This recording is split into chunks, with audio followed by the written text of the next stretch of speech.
Welcome back friends, welcome to our study channel move on study. तो friends चलिए, हम लोग अपना जो सीरीज चला रहे थे उसका क्वेश्चन नंबर हम लोग 14 पे आ चुके हैं। तो 14 नंबर क्वेश्चन क्या लिखा है, लेजर क्या है। तो फ्रेंड्स सबसे पहले हम लेजर का फॉर्मूला लिखे। देखिए लेजर का हम लोग स्पेलिंग अगर लिखते देखिए LASE है, तो हम लोग सबसे पहले इसका फुल फॉर्म जानना चाहेंगे कि होता है क्या। देखिए लेजर का फुल फॉर्म सुनिएगा, L for the light amplification by stimulated emission of radiation होता है। फिर से मैं बोलता हूँ, ध्यान से सुनिएगा, light amplification by stimulated emission of radiation होता है। क्लियर है। इसके साथ साथ आप लोग फ्रेंड याद रखिएगा, लेजर एक प्रकार का किरण होता है, यानी लेजर एक प्रकार का क्या होता है, किरण होता है। लेजर का प्रयोग आंख एवं दांत के इलाज में, लेजर का प्रिंटिंग में, धातु को काटने में, कंप्यूटर टेक्नोलॉजी में इत्यादि में करते हैं। तो right answer option number B हो गया। कौन सदिश राशि है। तो क्वेश्चन नंबर 15 फ्रेंड्स आप लोगों के बीच बोल रहा कौन सदिश राशि है। तो मैं आप लोगों को बताना चाहता हूँ, देखिए ऑप्शन के अकॉर्डिंग बल। तो बल एक प्रकार का सदिश राशि है, लेकिन समय एक प्रकार का अदिश राशि होता है। तो फ्रेंड्स करेक्ट आंसर होगा बल। बल एक प्रकार का सदिश राशि है। चलिए प्रकाश की गति है, तो होपफुली फ्रेंड्स आप लोगों को पता होगा, प्रकाश की गति जो होता है 3 × 10⁸ होता है। 3 × 10⁸ होता है। इसके साथ साथ आप लोगों को लिखना पड़ेगा मीटर पर सेकंड, यानी ऑप्शन नंबर सी हो जाएगा। क्लियर है। यानी 3 × 10⁸ मीटर पर सेकंड होता है। चलिए इसके बारे में आप लोगों को कुछ एक्स्ट्रा बताता हूँ। सबसे पहले देखिए, निर्वात में प्रकाश की चाल जो होती है 3 × 10⁸ मीटर पर सेकंड होती है। उससे बात करते हैं जल का, तो जल का होता है 2.25 इंटू 10⁸ होता है। वही हम लोग बात करते हैं हम लोग कांच का। तो देखिए कांच का भी काफ़ी इंपॉर्टेंस होता है। तो कांच की अगर हम लोग बात करते हैं तो इसके होता है 2 × 10⁸, देखिए 2 × 10⁸ होता है। और वही फ्रेंड्स अगर हम लोग हीरा की बात करते हैं तो हीरा का होता है 1.42 × 10⁸ होता है। और सबसे ज़्यादा जो प्रकाश की चाल होता है वह निर्वात में होता है, 3 × 10⁸ मीटर पर सेकेंड होता है। उसके बाद वायु में होता है, तो वायु में भी लगभग 3 × 10⁸ मीटर पर सेकेंड होता है। क्लियर है। और फ्रेंड्स ये भी याद रखिएगा, सभी विद्युत चुंबकीय तरंग, चाहे गामा रे हो, चाहे यूवी लाइट हो, चाहे आई इंफ्रा रे हो, या फिर लाइट हो या रेडियो वेव है, ये सभी की गति भी होता है 3 × 10⁸ मीटर पर सेकेंड होती है। ये सब सारी चीज़ों को आप लोग नोट डाउन कर लेंगे। नेक्स्ट क्वेश्चन, मानव शरीर में हड्डियों की संख्या कितनी होती है। तो मैं आप लोगों को बताना चाहता हूँ फ्रेंड्स, मानव शरीर में हड्डियों की जो कुल संख्या तो वह 206 होती है। कितनी होती है, 206 होती है। वही आप लोगों को बताना चाहता हूँ, बच्चे में हड्डियों की संख्या जो, तो अगर बच्चे की बात करते, देखिए मैं आप लोगों को भी चलिए देता हूँ, बच्चे में जो हड्डियों की संख्या हुआ 208 होता है, 208 होता है। और जब बच्चे का जन्म होता है, यानी नवजात में हड्डियों की संख्या जो था वह 300 होता है। ये क्वेश्चन आप लोग का NTPC में भी पूछा गया था। तो नवजात जो बच्चे होते हैं, यानी जब नए नए बच्चे का जन्म होता है, तो उस समय हड्डियों की कुल संख्या कितना होता है, 300 होता है। और बच्चे की हड्डियों में संख्या 208 होता है। और आपके हमारे वही बॉडी में हड्डियों की संख्या 206 होता है। चलिए अब नेक्स्ट क्वेश्चन क्या लिख रहा है, इंसुलिन स्रावित होता है। तो फ्रेंड्स सबसे इजी क्वेश्चन है, तो आप लोग को ऑलरेडी पता होगा, इंसुलिन जो स्रावित होते हैं वह अग्नाशय से होते हैं। किससे होते हैं, वह अग्नाशय से। चलिए मैं आप लोगों को एक्स्ट्रा फैक्ट्स बताता हूँ अग्नाशय के बारे में। सबसे पहले फ्रेंड्स याद रखिएगा, अग्नाशय के बीटा सेल होता है, अग्नाशय में जो बीटा सेल होता है वहीं से इंसुलिन आप लोग का स्रावित होता है। और इंसुलिन रक्त में ग्लूकोज की स्तर को कंट्रोल करता है, यानी नियंत्रित करता है। और प्लीहा को RBC का कब्रगाह कहा जाता है। क्लियर है। ये भी आप लोग रखिएगा। बात करते हैं यकृत का, तो यकृत से पाचक एंजाइम स्रावित होता है। और थोराइड ग्रंथि से थायरोक्सिन नामक हार्मोन निकलती है। ये सारे चार फैक्ट्स को आप लोग ध्यान में रखिएगा। चलिए अब देखिए, आप लोगों का न्यूमेरिकल क्वेश्चन आ चुका है। चलिए इस न्यूमेरिकल क्वेश्चन को मैं सॉल्व करता हूँ। फर्स्ट ऑफ फ्रेंड्स आप लोगों को देखिए, ये जो क्वेश्चन आप लोग देख रहे हैं, सबसे पहले देखिए, अगर इस टाइप से अगर सिंबल देते हैं हम लोग इसे बोलते हैं रेजिस्टेंस बोलते हैं। लेकिन अगर इस टाइप से अगर आप लोग का सिंबल देता है तो इसे हम लोग बोलते हैं कैपेसिटर। क्या बोलते हैं, कैपेसिटर। और देखिए सबसे पहले हम लोग को ये लग रहा है देखने में सीरीज में, लेकिन कैपेसिटर में इन्वर्स हो जाता है, यानी कि ये पैरेलल में हो जाता है। तो फ्रेंड्स सबसे पहले लोग क्या करेंगे, सबसे फर्स्ट यानी ये दोनों जो है इसको लोग सॉल्व करेंगे। तो ये हम लोग को लग रहा है सीरीज में, लेकिन इसका पैरेलल का फॉर्मूला लगता है 2 × 3 + 2 + 3 का हम लोग यूज करेंगे। क्लियर है। तो इसे सॉल्व किया तो 2 × 3 = 6/5 आ गया, 6/5 आ जाएगा, माइक्रो फराड आ जाएगा। उसी बिहार पे हम लोग फ्रेंड्स आप लोग क्या करेंगे, देखिए यहाँ पे एक देख रहे होंगे 1.8 है। क्या ये 1.8 है। और चलिए 1.8 है, तो इसी के भी यहाँ पे हम लोग क्या करते हैं, देखिए सबसे पहले ध्यान देखिए 6/5 आया था। अब देखिए ये आप लोग का आ जाएगा पैरेलल में, तो पैरेलल में रहेगा तो उसका सॉल्व करते हैं, यानी 1.8 + 1 करेंगे। अगर आप लोग इसे भी सॉल्व करते हैं तो आप लोग का आएगा 15/5 आएगा, यानी कि इसका टोटल आएगा 3 माइक्रो फराड आएगा। ठीक है। अब देखिए इसमें एक और देखिए, यहाँ पे भी 6 माइक्रो फराड जुड़ा हुआ था। तो यहाँ पे 3 और 6 को मल्टीप्लाई कर देंगे और दोनों को क्या करेंगे, सम कर देंगे। अगर आप लोग सम करते हैं तो देखिए 3 × 2 = 6, यानी कि इसका राइट आंसर आएगा 2 माइक्रो फैराड आएगा। ठीक है। और फैराड जो होता है वो कैपेसिटेंस या फिर कैपेसिटेंस का SI यूनिट होता है। इस चीज़ को आप लोग नोट डाउन कर लेंगे। चलिए मेरी नेक्स्ट क्वेश्चन इज नाउ, यदि दो आवेश 4 व 8 कोलंबो को 2√3 मीटर की दूरी पर रखा जाए तो k बराबर 2 के माध्यम में बल क्या होगा। तो फ्रेंड्स इसके लिए काफ़ी मैं आप लोग एक तगड़ा फार्मूला बता देता हूँ जो आप लोग क्लास 12th में पढ़े होंगे। देखिए सबसे पहले फार्मूला होता है F इक्वल टू होता है, देखिए आप लोग को ऑलरेडी पता होगा। देखिए F इज डायरेक्टली प्रोपोर्शनल होता है Q1 इंटू Q2 होता है, Q1 into Q2 by are square होता है। अब इसी के बिहाफ पे हम लोग सॉल्व करेंगे। देखिए इन्वर्सली प्रोपोर्शनल को हटा के क्या लिखते हैं 1/4 पाई एप्सिलॉन लिखते हैं, 1/4 पाई एप्सिलॉन करते हैं। क्लियर है। अब इसके साथ साथ हम लोग क्या करेंगे Q1 इंटू Q2 करेंगे बाई आर स्क्वायर। अब इसी के बिहाफ पे हम लोग सॉल्व करेंगे। क्लियर है। तो देखिए सबसे पहले आप लोगों को ऑलरेडी पता होगा। देखिए मैं आप लोगों को जो बोल रहा हूँ ध्यान से सुनिएगा। इसमें अगर आप लोग फोकस क्लिक करते हैं तो इसका मीटर की दूरी कितना दिख रहा है, 2√2 लिख रहा, 2√2 लिख रहा। तो फ्रेंड्स हम लोग क्या करें 1/2 करेंगे। अब देखिए एक का कूलम का वैल्यू 4 था, एक का वैल्यू 8 था, और डिस्टेंस कितना लिख रहा था 2√2 लिख रहा है, 2√2। तो इसका हम लोग स्क्वायर कर देंगे। अगर आप लोग इसे सॉल्व करते हैं तो 2 न्यूटन आप लोग का आंसर आ जाएगा, जो कि ऑप्शन नंबर आप लोग ए में क्लिक कर सकते हैं। क्लियर है। चलिए अब हम लोग नेक्स्ट क्वेश्चन देखते हैं। नेक्स्ट क्वेश्चन हमारे आज क्या आ चुका है, यानी 21 नंबर क्वेश्चन। लेंज का नियम निम्नलिखित में से किसके लिए आवश्यक है। तो फ्रेंड्स मैं आप लोगों को बताना चाहता हूँ law of conservation of energy, यानी कि यह ऊर्जा के संरक्षण पे निर्भर करता है, यानी कि ऊर्जा के संरक्षण पे निर्भर करता है लेंज का नियम। चलिए बात करते हैं ऊर्जा संरक्षण का नियम।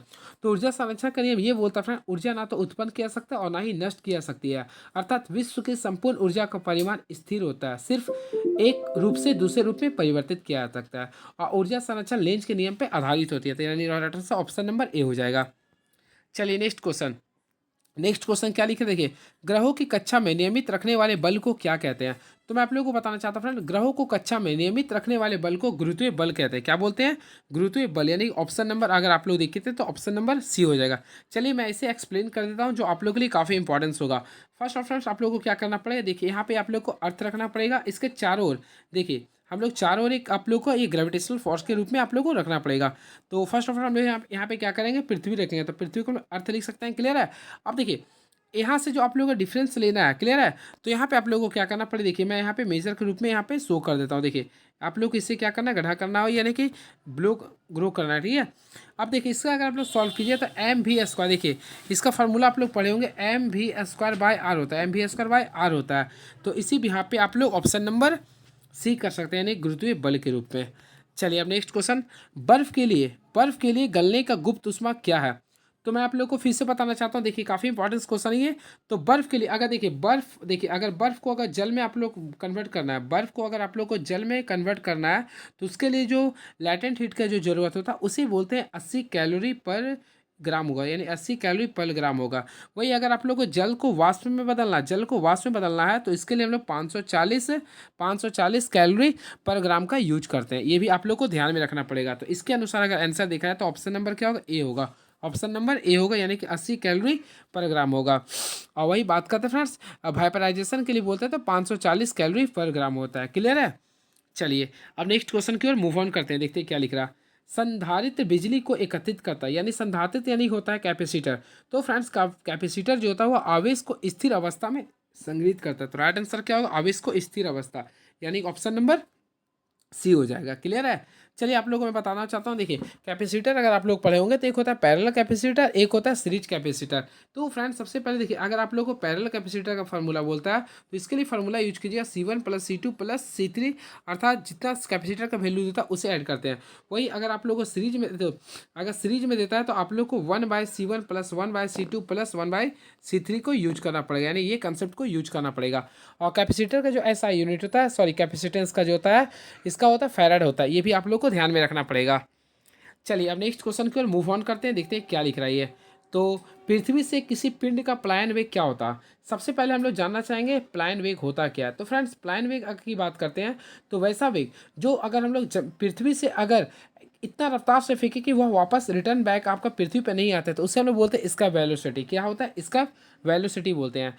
तो यहाँ पे आप लोगों को बोला पृथ्वी से किसी पिंड का पलायन वेग क्या होता है। तो मैं आप लोगों को बताना चाहता हूँ पृथ्वी से किसी पिंड का पलायन वेग समान, चाहे पिंड का द्रव्यमान कुछ भी हो, यानी कि हमेशा क्या होता है, समान होता है चाहे कुछ भी हो, यानी इसका जो आंसर होगा 11.2 होता है। क्लियर है। ये भी आप लोग को ध्यान में रखना पड़ेगा, यानी कि 11.2 होता है। देखिए मैं लिख देता हूँ 11.2 मीटर पर सेकेंड होता है। क्लियर है।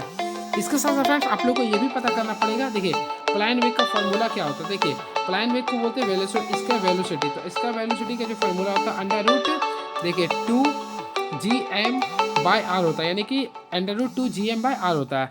जहाँ फ्रेंड्स m जो होता है मास ऑफ अर्थ होता है और r जो होता है रेडियस ऑफ अर्थ होता है और g होता है यूनिवर्सल ग्रेविटेशनल कांस्टेंट होता है। क्लियर है? इस चीज़ों को आप लोग ध्यान में रखिए। इसका वैल्यू जो होता है 11.2 किलोमीटर पर सेकंड होता है, यानी कि एक सेकंड में 11.2 किलोमीटर की रफ्तार से दूरी तय करती है। ये सारी चीज़ों को आप लोग नोट डाउन कर लेंगे। क्लियर है?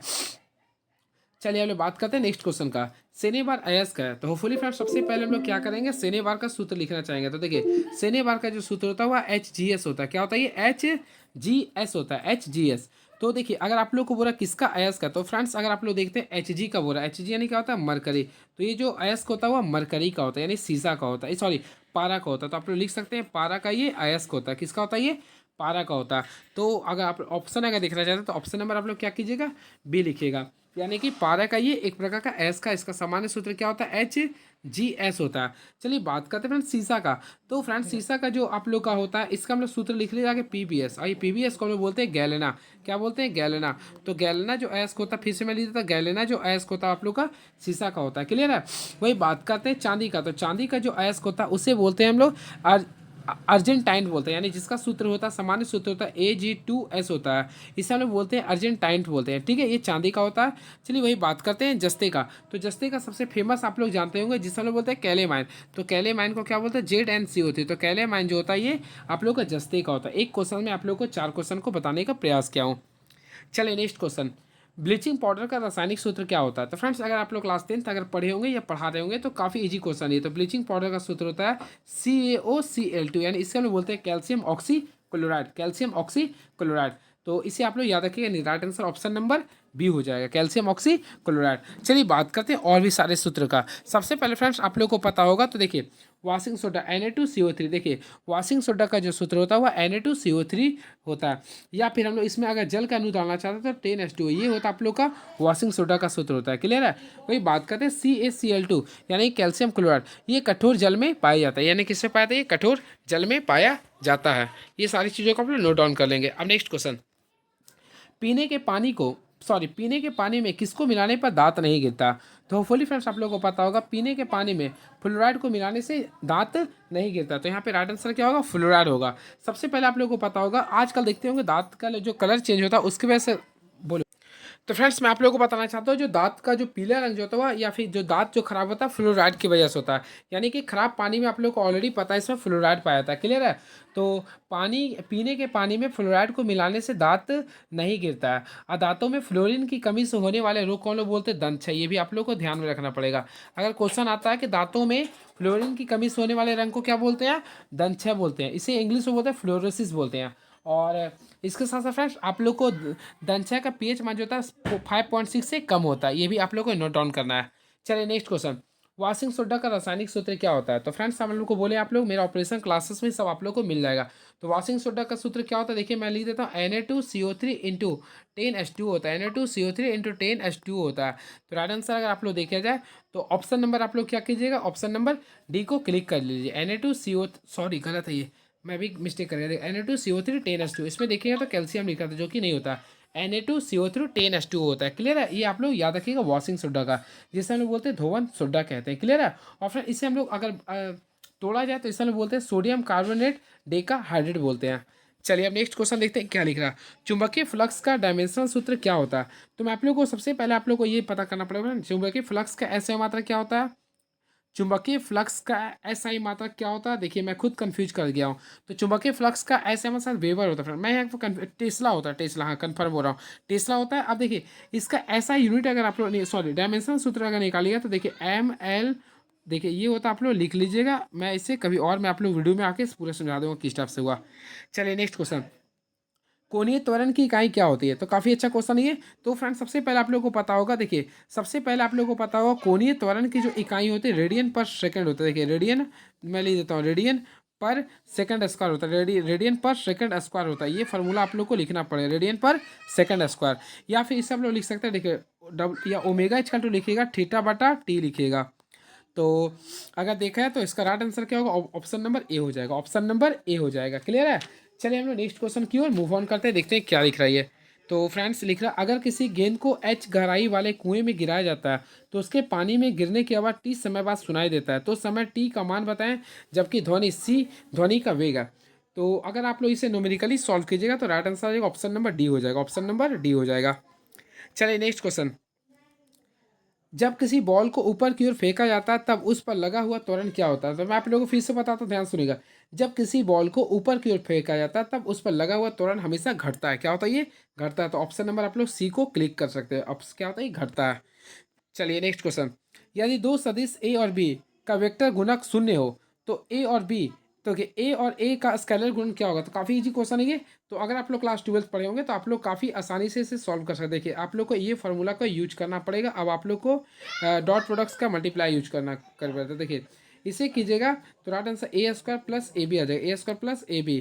तो अगर ऑप्शन देखते हैं तो ऑप्शन अगर आप लोग देखते हैं तो ऑप्शन नंबर डी को आप लोग क्लिक कर सकते हैं। क्लियर है? चलिए नेक्स्ट क्वेश्चन। इक्विलिब्रियम में किसी गैस के अणुओं की औसत चाल क्या होती है? तो फ्रेंड्स मैं आप लोगों को बताना चाहता हूँ, इक्विलिब्रियम में किसी गैस के अणुओं की औसत जो चाल होती है वह शून्य होती है। क्या होती है? वह शून्य के बराबर होती है।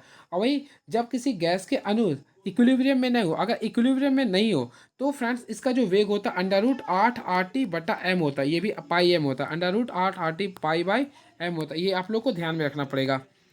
चलिए अब देखते हैं नेक्स्ट क्वेश्चन हमारे पास क्या लिख रहा है। टोटल 50 क्वेश्चन का सीरीज है ये। कोबोल क्या है? तो फॉली फ्रेंड्स सबसे पहले आप लोग को कोबोल आप लोग का जानना पड़ेगा। तो कोबोल का आगे हम लोग सबसे पहले इसका फुल फॉर्म जानने का प्रयास करते हैं। तो देखिए हम लोग अगर लिखते हैं कोबोल तो COBOL अगर आप लोग लिखते हैं तो चलिए फुल फॉर्म आप लोग पढ़े भी होंगे। चलिए मैं फिर से बताता हूँ। सबसे पहले C4 होता है कॉमन। देखिए मैं लिख देता हूँ, आप लोग होपफुली पढ़े भी होंगे। देखिए C4 होता है कॉमन, O4 होता है, सॉरी, को से होता है कॉमन, ठीक है। बी से होता है बिजनेस। देखिए मैं लिख देता हूँ, बी से बिजनेस होता है कॉमन बिजनेस। O4 होता है ओरिएंटेड, L4 होता है लैंग्वेज, यानी कॉमन बिजनेस ओरिएंटेड लैंग्वेज होता है। क्लियर है? अब कोबोल है क्या? तो एक प्रकार का प्रोग्रामिंग लैंग्वेज है। क्या? एक प्रकार का प्रोग्रामिंग लैंग्वेज है, जो कि ऑप्शन नंबर बी में आप लोग क्लिक कर सकते हैं। चलिए नेक्स्ट क्वेश्चन। साधारण लवण नमक का रासायनिक सूत्र क्या होता है? तो मैं आप लोगों को बताना चाहता हूँ, साधारण लवण का रासायनिक सूत्र जो होता है वह NaCl होता है। क्या होता है? NaCl। तो ऑप्शन नंबर बी आप लोग को क्लिक कर सकते हैं। क्लियर है? चलिए पूरे नमक से मैं ऑपरेशन कर देता हूँ जो आप लोग के लिए काफ़ी इंपॉर्टेंस होगा। सबसे पहले ऑप्शन के अकॉर्डिंग देखिए, साधारण लवण का रासायनिक सूत्र क्या होता है? NaCl, यानी हम लोग इसे क्या बोलते हैं? सोडियम कार्बोनेट कहते हैं। क्लियर है? चलिए बात करते हैं फिर Na2B4O7 को। देखिए ये जो सूत्र लिखते हैं, देखिए आप लोग को पूरा मैं ऑपरेशन कर, Na2B4O7, ये जो सूत्र होता है इसे हम लोग बोलते हैं बोरेक्स या फिर सुहागा। सुहागा बोलिए या फिर बोरेक्स। ये जो सूत्र होता है आप लोग का किसका होता है? ये बोरेक्स का होता है। क्लियर है? वही बात करते हैं Na2CO3 का। तो फ्रेंड्स ये होता है वॉशिंग सोडा का होता है। क्लियर है? चलिए अब नेक्स्ट क्वेश्चन की मूव ऑन करते हैं। देखिए शैवाल का अध्ययन वनस्पति विज्ञान की किस शाखा में किया जाता है? तो मैं आप लोग को हमेशा डिस्कस करता हूँ, शैवाल का अध्ययन जो करते हैं उसे फाइकोलॉजी कहते हैं। क्या बोलते हैं? फाइकोलॉजी कहते हैं। तो ऑप्शन नंबर आप लोग बी में कह सकते हैं। ठीक है? और शैवाल का जो इंग्लिश होता है वह अलगी होता है। क्या होता है? अलगी होता है। शैवाल का इंग्लिश अलगी होता है। इसका अध्ययन को क्या बोलते हैं? फाइकोलॉजी कहते हैं। चलिए बात करते हैं कवक के अध्ययन को। तो फ्रेंड्स कवक के अध्ययन देखिए, कवक जो होता है तो कवक के अध्ययन को हम लोग बोलते हैं माइकोलॉजी। ये भी आप लोग को ध्यान में रखिएगा। तो कवक के अध्ययन को बोलते हैं माइकोलॉजी और शैवाल के अध्ययन को बोलते हैं फाइकोलॉजी बोलते हैं। क्लियर है? वही फ्रेंड्स बात करते हैं मिट्टी के अध्ययन को। तो मिट्टी के अध्ययन को बोलते हैं पेडोलॉजी। क्या बोलते हैं? पेडोलॉजी बोलते हैं। क्लियर है? तो ये देखिए पेडोलॉजी जो था ये मिट्टी के अध्ययन को था। मिट्टी दिवस हमेशा 5 दिसंबर को मनाते हैं। और बात करते हैं मेओलॉजी। तो मेओलॉजी मायोलॉजी जो था वह मांसपेशियों का अध्ययन होता है। क्लियर है? ये सारी चीज़ों को आप लोग ध्यान में रखिएगा। चलिए नेक्स्ट क्वेश्चन। स्याही सोखता निम्नलिखित में से किस सिद्धांत पे कार्य करता है? तो काफ़ी फेमस क्वेश्चन ये। तो फ्रेंड्स मैं आप लोगों को बताना चाहता हूँ कि स्याही सोखता जो था वह केशिकत्व या फिर केशिकत्व के नियम पे डिपेंड करता है, यानी कि कैपिलरी ट्यूब पे वर्क करता है। क्लियर है? इसके साथ साथ फ्रेंड्स अगर आप लोग देखते होंगे, रुमाल का आधा भाग को में पानी अगर डालते तो कुछ समय बाद वह पूरे भीग जाता है। तो ये भी प्लॉटिंग पे, यानी कि ये भी जो निर्भर करता है केशिकत्व पे निर्भर करता है। या फिर लालटेन या लैंप की बत्ती में केशिकत्व के कारण तेल ऊपर की ओर चढ़ता है। तो ये सारे जो एग्जाम्पल होता है आप लोग का केशिकत्व का ही होता है। ठीक है? चलिए नेक्स्ट क्वेश्चन। निम्नलिखित में किसमें दिष्ट धारा अति आवश्यक होता है? तो दिष्ट धारा की बात करते हैं। सबसे पहले मैं दिष्ट धारा को इंग्लिश में जानना चाहेंगे, DC क्या होता है। D4 होता है डायरेक्ट और C4 होता है करंट। तो फ्रेंड्स मैं आप लोगों को बताना चाहता हूँ, विद्युत विक्षेपण में दिष्ट धारा आवश्यक होता है, यानी कि ऑप्शन नंबर सी होगा, यानी कि ऑप्शन नंबर सी हो जाएगा। इसका right answer option number C होगा, विद्युत विच्छेदन होता है, विच्छुद। ठीक है? चलिए इसके बारे में और मैं आप लोगों को बताने का प्रयास करता हूँ। नेक्स्ट क्वेश्चन, ट्रांसफार्मर का कार्य क्या है? तो काफ़ी अच्छा आप लोगों को क्वेश्चन पता चला होगा। देखिए सबसे पहले ट्रांसफार्मर होता है क्या? देखिए ट्रांसफार्मर एक ऐसा डिवाइस है जो फ्रेंड्स हाई वोल्टेज को लो वोल्टेज में, देखिए हाई वोल्टेज को लो वोल्टेज में और लो वोल्टेज को हाई वोल्टेज में बदलने का कार्य करता है। ये आप लोग को ध्यान में रखना पड़ेगा। और फ्रेंड्स ये फैराडे के लॉ के अनुसार कार्य करता है, क्योंकि इसका खोज भी किसने किया था? माइकल फैराडे ने किया था। क्लियर है? और इसके इसमें एडी करंट का यूज किया था, इसी वजह से इसके लैमिनेटेड कोर किया था। तो फ्रेंड्स यहाँ पे बोला ट्रांसफार्मर का कार्य क्या है, तो आसानी से आप लोग लिख सकते हैं वोल्टेज को बदलना, वोल्टेज को बदलना यानी वोल्टेज को ही बदलने का कार्य करता है। चलिए नेक्स्ट क्वेश्चन, फ्लक्स की इकाई वेबर है जो बराबर होता है। तो मैं फिर से बता रहा हूँ फ्रेंड्स, एक देखिए वेबर जो बराबर होता है वो मैक्सवेल गुना 10⁸ के होता है, यानी मैक्सवेल इंटू 10⁸ का होता है। नेक्स्ट क्वेश्चन, किसी डिस्क धारा के बंद परिपथ में वोल्टेज प्रवाहित विद्युत धारा में होती है। तो फ्रेंड्स इसमें आप लोग याद रखिए, किसी डिस्क धारा में बंद परिपथ में वोल्टेज विद्युत धारा जो होती है वह विद्युत धारा के समानुपाती होता है। यानी कि देखिए V इज डायरेक्टली प्रोपोर्शनल क्या होता है? आई होता है। अब इसी के यहाँ पे आप लोग लिख सकते हैं V इज क्या होता है? आई आर होता है, यानी V बराबर क्या होता है? आई आर होता है। यानी कि आप लोग को ओम्स के नियम के अनुसार क्या लिखिए? समानुपाती होता है। अब नेक्स्ट क्वेश्चन, किसी परमाणु एक या अधिक इलेक्ट्रॉन खोता है तब वह बन जाता है। तो मैं आप लोगों को फिर से बताना चाहता हूँ, अगर कोई परमाणु एक या एक से अधिक इलेक्ट्रॉन खोता है, अगर खोता है तो वह विद्युत धनात्मक बनता है। अगर देखिए इलेक्ट्रॉन को अगर लॉस कर रहा तो वह विद्युत धनात्मक बनता है। क्लियर है? और वही इलेक्ट्रॉन को अगर पाता है, प्राप्त करता है, तो वह विद्युत ऋणात्मक बन जाता है। नेक्स्ट क्वेश्चन, वातानुकूलन का अर्थ क्या होता है? तो फ्रेंड्स मैं आप लोगों को बताना चाहता हूँ, वातानुकूलन का अर्थ होता है शीतलन। क्या होता है? शीतलन। ऑप्शन नंबर ए हो जाएगा। निम्नलिखित में से किस फसल में से तेल और दाने दोनों मिलते हैं? तो यहाँ पे बोल रहा फ्रेंड्स, आप लोग किस फसल से तेल और दाने दोनों मिलते हैं? तो ऑप्शन के अकॉर्डिंग चलेंगे। सबसे पहले मूंग, मूंग से फ्रेंड्स नहीं प्राप्त होते हैं। सोयाबीन, सोयाबीन से तेल भी मिलता है, दाना भी मिलता है। तो ऑप्शन नंबर आप लोग बी कर सकते हैं। देखिए निम्नलिखित में से किस किस्म के कोयले से कार्बन की मात्रा अधिक पाई जाती है? तो मैं आप लोग को बताना चाहता हूँ, सबसे पहले फ्रेंड्स आप लोग याद रखिए कार्बन के कुल 4 प्रकार होते हैं, जिसके ट्रिक में बताने जा रहा हूँ। A B L P. अब देखिए एस होता है एंथ्रासाइट, बी होता है बिटुमिनस, सी एल होता है लिग्नाइट और P4 होता है पीट कोयला। और सबसे ज़्यादा जो उच्च मात्रा में जिसमें कार्बन पाया था वह एंथ्रासाइट होता है। एंथ्रासाइट सबसे उत्तम किस्म की कोयला होता है, इसमें कार्बन की प्रतिशत अधिक मात्रा में पाई जाती है। और फ्रेंड्स मैं आप लोगों को ये भी बताना चाहता हूँ, इसमें कार्बन की जो मात्रा पाई जाती है वह 90 से 95% तक पाई जाती है। वही बात करते हैं बिटुमिनस कोयला का। एंथ्रासाइट कोयला आपका केवल भारत में जम्मू कश्मीर में पाई जाती है। और बिटुमिनस कोयला जो होती है ये आप लोग इसमें कार्बन की मात्रा लगभग 88% तक पाई जाती है।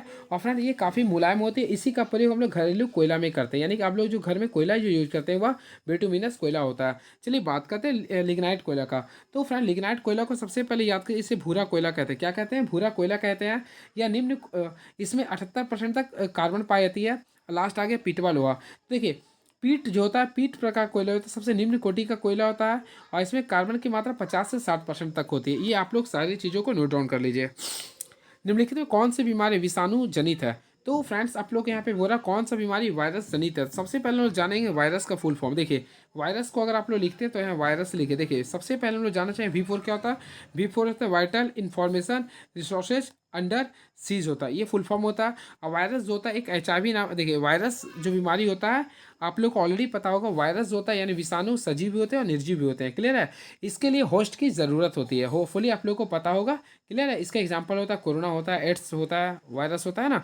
तो इसमें ऑप्शन के अकॉर्डिंग देखा तो हेपेटाइटिस, हेपेटाइटिस एक प्रकार यानी कि हेपेटाइटिस ए जो होता है ना, आप लोग को वायरस जनित रोग होते हैं, ये आप लोग याद रखिएगा।